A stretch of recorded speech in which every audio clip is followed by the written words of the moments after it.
One of the biggest misconceptions I run into is that every single estate has to go through a full probate. Here in California, that is just not true. There are several simplified procedures that can let a family skip a full probate entirely if the estate qualifies. I'm Shanty Soerjono, a California probate and trust real estate specialist, and I walk families through exactly which of these procedures applies to their situation every week. Before we get into any of them, there is one question you should always ask first, and it is not, how much is the estate worth today? It's, what was the date of death? That's because the dollar limits for every one of these procedures are based on the date your loved one died, not the date probate gets filed, and not the date any property actually sells. And one more thing worth knowing, these dollar limits are not fixed forever. They reset periodically, so always confirm the date of death before you assume which numbers apply. Let's start with the small estate set-aside. This is a simplified court procedure that lets a judge transfer a small estate directly to a surviving spouse, a minor child, or both, without a full probate administration. Unlike a regular probate, no personal representative gets appointed, no letters testamentary or letters of administration get issued, and there is no lengthy administration process at all. The court simply reviews the petition, and if the estate qualifies, it issues an order transferring the estate. Right now, that qualifies if the net estate, meaning after liens and encumbrances are deducted, is $107,900 or less, and only a surviving spouse, a registered domestic partner where that applies, a minor child, or both can use it. Adult children on their own generally cannot. Here's what surprises a lot of people. This is not limited to bank accounts. It can include a house, a condo, vacant land, rental property, bank accounts, stocks, vehicles, jewelry, furniture, personal belongings, as long as the total net estate qualifies under the limit. Let me make that concrete. John dies in May of 2025. He owned a house with $80,000 in equity, a bank account with $12,000 in it, and a car worth $8,000. Add that up, and his net estate comes to $100,000. Since $100,000 is under the $107,900 limit, John's wife doesn't need to open a full probate. She files a small estate set-aside petition. The judge signs an order transferring the entire estate to her, and that's it. No executor, no lengthy administration. And here's why this matters so much if you're the one who ends up trying to sell that house. A home can actually be sold without going through a full probate if it qualifies for this procedure. So instead of asking, is there a probate on this property? The real question to ask is, did the court issue a small estate set-aside order? Because that order is what actually gives someone the legal authority to transfer the property, and if it's missing, that sale isn't happening yet, no matter how ready everyone feels. Now let's talk about the small estate affidavit. This one works completely differently. It lets heirs collect personal property without opening probate at all. There's no court hearing, and there's no executor. Once 40 days have passed since the death, the heir can present a signed affidavit directly to whoever is holding the property, the bank, the brokerage, wherever the asset sits. Right now, this applies when the total estate value is $208,850 or less.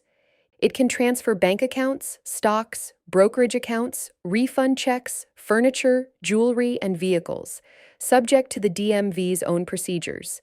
But generally, this is used for personal property, not for transferring a house.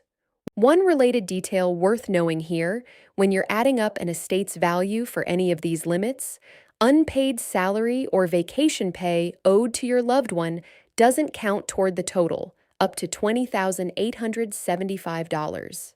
That exclusion can matter more than people expect when an estate is sitting right at the edge of a limit.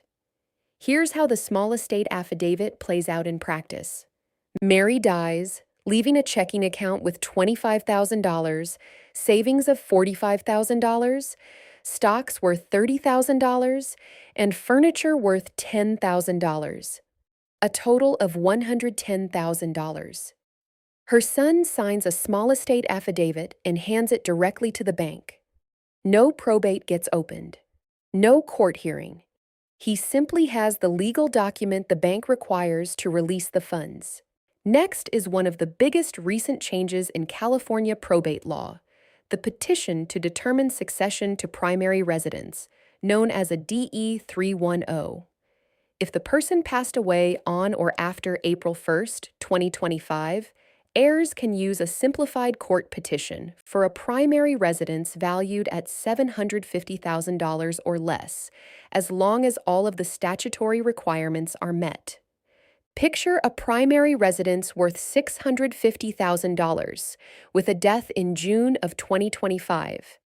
Instead of opening a full probate for that house, the heirs may qualify to file a DE 310 instead, a court petition, but a far simpler and faster one than a full administration. Then there's the Affidavit Real Property of Small Value, the DE 305. This one applies specifically to low-value California real property, and right now that limit sits at $69,625. Think of a vacant lot worth $55,000. Instead of a full probate, the heirs may qualify to use a DE 305 affidavit to transfer it. And finally, there's the affidavit for collection of compensation owed to a deceased spouse. This lets a surviving spouse collect unpaid wages that were owed to their spouse, up to $20,875. Say an employer owes a final paycheck of $6,000, plus unused vacation pay of $4,500. That's $10,500 total. The surviving spouse can collect that money directly from the employer without opening probate at all. So let's tie all 5 of these together, because knowing which tool applies to which situation is really the whole point. The small estate set-aside needs a court order, but it can cover an entire qualifying estate, real estate included. The small estate affidavit needs no court at all, but it's generally personal property only, no real estate.